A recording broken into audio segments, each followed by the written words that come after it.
But I want to go to the budget, because this budget calls for $16 million for building codes within the Building Technologies Office. And we know that our buildings use about 40% of energy use in this country. Percentage-wise, that number is a big increase from the $10 million provided in 2021. But it's still a relatively small program, and when we know there are substantial energy savings being left on the table, it seems to me that that's an area that we ought to really take a hard look at. So can you talk about what we could do if we can increase that amount in terms of energy savings?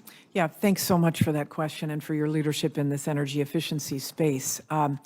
This is a plus-up for this, and we want to be able to take it to the next level with respect to not just the federal buildings, but state and local buildings, and assist those state and local entities in how they can achieve greater efficiency with new building codes, upgraded building codes, which we're in the final process of putting out through our Building Technologies Office.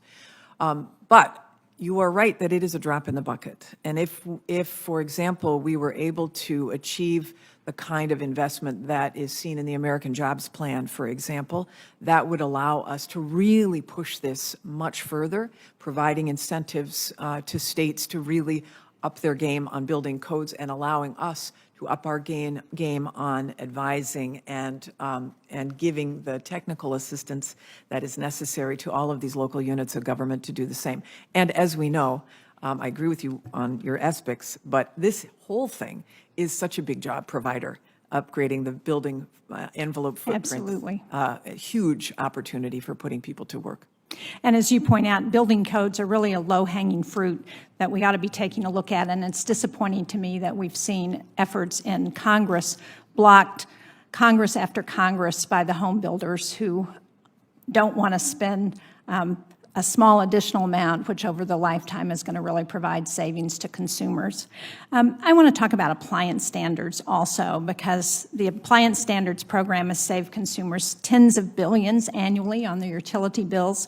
By 2030, it will have avoided a cumulative 7.3 billion tons of carbon dioxide emissions. That's an amount in excess of a year's worth of emissions for the entire U.S. economy. So going forward, updating standards could save an additional 1.2 to 2.9 billion metric tons and achieve cumulative utility savings of another 1.1 trillion by 2050. That's according to the American Council for an Energy Efficient Economy.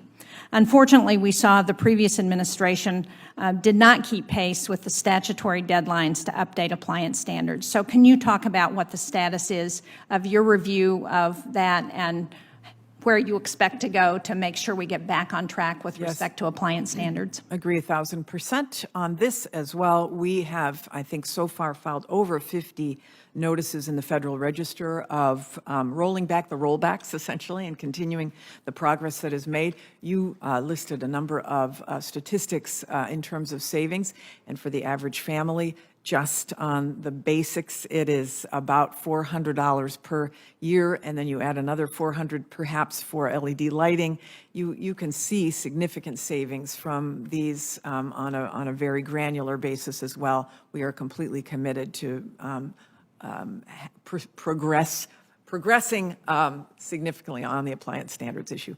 Well, thank you. I look forward to working with you and the department on improving support for energy efficiency in the country. Thank you. Thank you, Madam Chair.